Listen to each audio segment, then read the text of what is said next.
Di video ini kita akan mengulas nutrisi pada beberapa ikan hidup yang dipercaya dapat dijadikan sebagai pakan untuk mentreatment bunga cana maru, yaitu ikan sepat, cere atau guppy, dan ikan komet. Kita juga melakukan eksperimen dengan pakan ikan ini.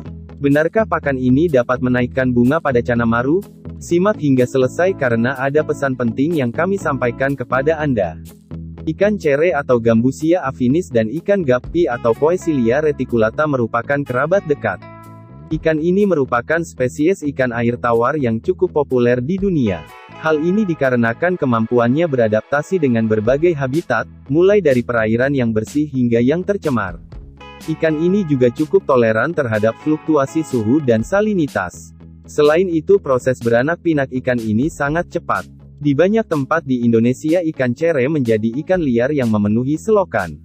Kandungan ikan cere adalah air di atas 70%, protein 14,8%, 2,2% lemak serta sejumlah mineral seperti sodium dan kalium. Ikan cere cukup familiar digunakan sebagai pakan alami ikan predator terutama bagi beberapa pembudidaya ikan gabus atau cana striata, di mana pemberian pakan anakan ikan cere ini bertujuan untuk melatih dan memperkenalkan pakan alami kepada benih ikan gabus.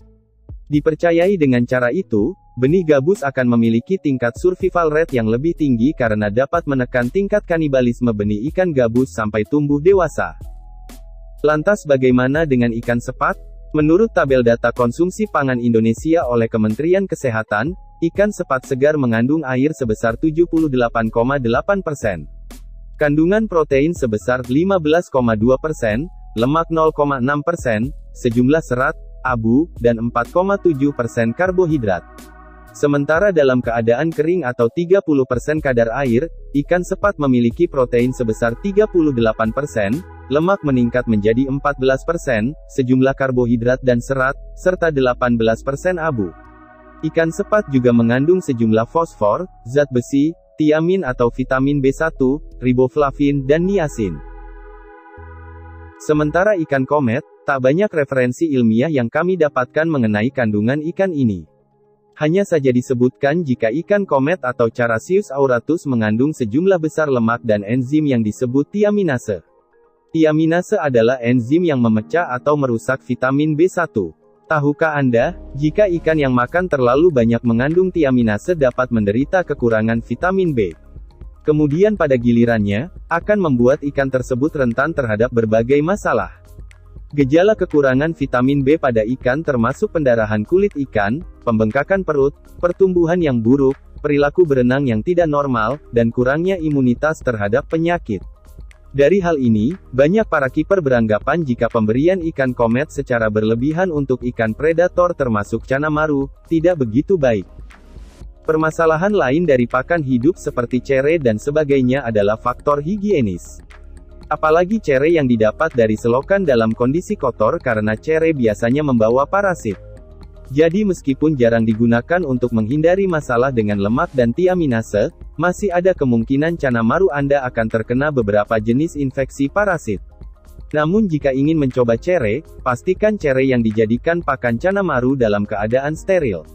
Gunakan cere yang telah Anda pelihara di air bersih dan diberikan pakan berkualitas. Namun singkatnya, banyak para kiper profesional percaya, jika ikan komet atau cere dan sebagainya bukan pakan yang tepat. Mengingat banyak pakan hidup alternatif lainnya yang dianggap lebih pantas dan berkualitas seperti serangga atau ulat-ulatan lainnya. Namun tentunya pemberian pakan hidup berupa ikan-ikan ini untuk cana maru, bukan sama sekali tanpa nilai lebih. Keuntungan lain saat menggunakan ikan cere atau guppy sebagai pakan adalah menjaga kualitas air akuarium lebih stabil. Karena dengan kondisi ikan yang masih hidup, kemungkinan sisa makanan tidak ada.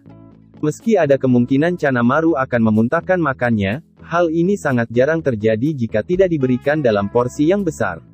Sebenarnya, faktor ini adalah perbedaan atau keuntungan terbesar pemberian pakan ikan hidup dibanding dengan pakan buatan atau pakan alami lainnya seperti jangkrik atau ulat Hongkong. Jika menggunakan ulat-ulatan atau serangga, dalam beberapa saat serangga ini akan cepat mati dan membusuk. Untuk cana maru sendiri, ikan cere dapat dijadikan sebagai pakan pengumpan bagi ikan rekondisi atau cana maru yang tidak terlalu aktif.